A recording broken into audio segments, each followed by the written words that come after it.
मैं अमूल्य रत्नमणि, आपका दोस्त, आप मेरे सबसे प्यारे अच्छे सहयोगी और मित्र। दोस्तों, कहानियाँ हमारे जीवन में बहुत इम्पोर्टेंट स्थान बनाती हैं। उनसे बहुत कुछ सीखने को हम सभी को मिलता है।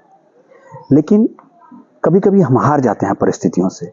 डर सा लगने लगता है कि कहीं ऐसा तो नहीं कि हम जो कर रहे हैं वो सही नहीं है, या फिर हम गलत दिशा में जा रहे हैं, या जो आगे वाले लोग मुझे गलत बोल रहे हैं कहीं मैं तो सही नहीं कि गलत हूँ। इस डर में आधा समय हमारा यही सोचने में निकल जाता है और हम कुछ नहीं कर पाते। जो परेशानियां होती हैं उनसे लड़ने की क्षमता ही नहीं होती हमसे पास।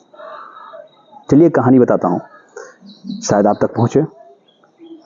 एक लड़का था, उसकी एक छोटी बहन थी और माता पिता। 4 लोग एक फैमिली में थे।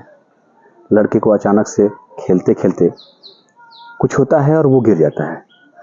जल्दी से उसके माता पिता उसको हॉस्पिटल ले आते हैं, एडमिट कराते हैं। डॉक्टर बताता है कि इसके ब्रेन में कोई प्रॉब्लम है जिसका बड़ा ऑपरेशन करना पड़ेगा। वो डर जाता है कि अब तो बहुत सारे पैसे लगेंगे, परिस्थितियां भी ऐसी नहीं है कि हम उसको समझ सकें कि कितना टाइम लगेगा। टाइम भी बहुत कम होता है।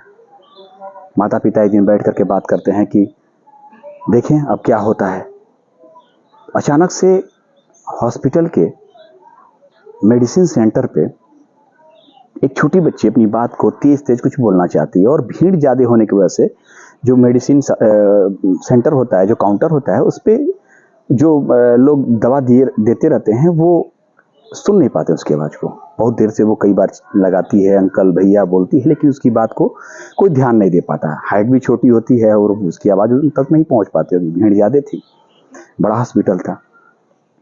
अचानक से वो एक छोटा मिट्टी का गोलक उसके काउंटर पर रख देती है।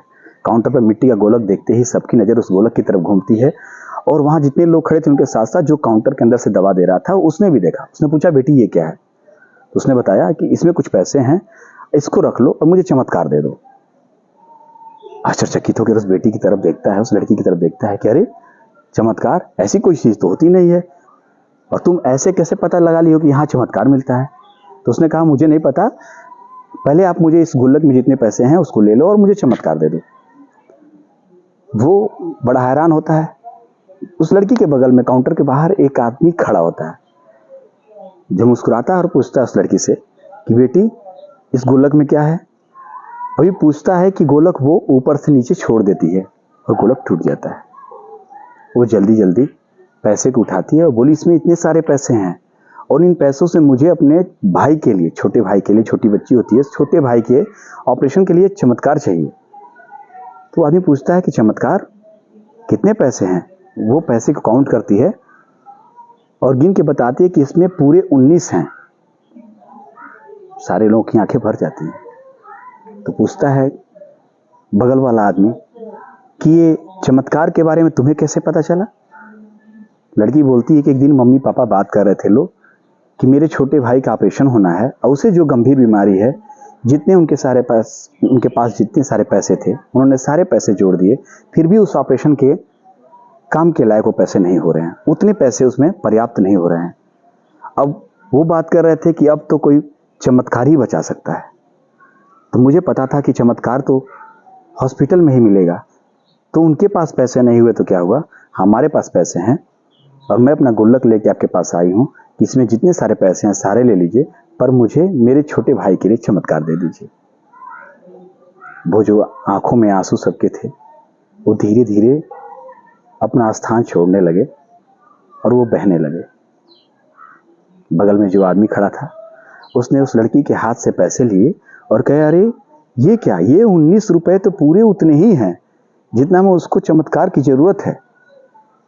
चलो बेटा, ये 19 रुपए उस व्यक्ति ने लिए और हो गया, और बच्चे का ऑपरेशन सफल हुआ, बच्चा ठीक हो गया। कुछ दिन बाद उसके मम्मी पापा बात कर रहे थे कि अचानक से हम लोग के पास पैसे तो थे नहीं, तो ये अचानक से चमत्कार जो हुआ वो कैसे हुआ?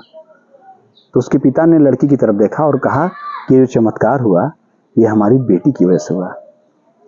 और ये चमत्कार आपको पता है कैसे हुआ?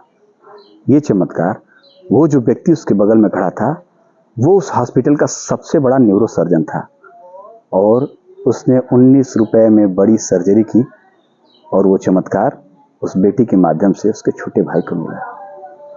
तो हम अपने समस्याओं से लड़ना छोड़ देंगे जिस दिन, उसी दिन हम हार जाते हैं।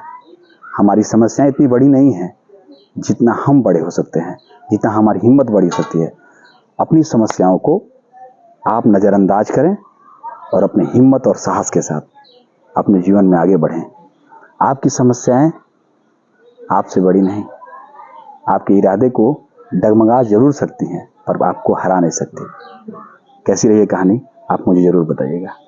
धन्यवाद।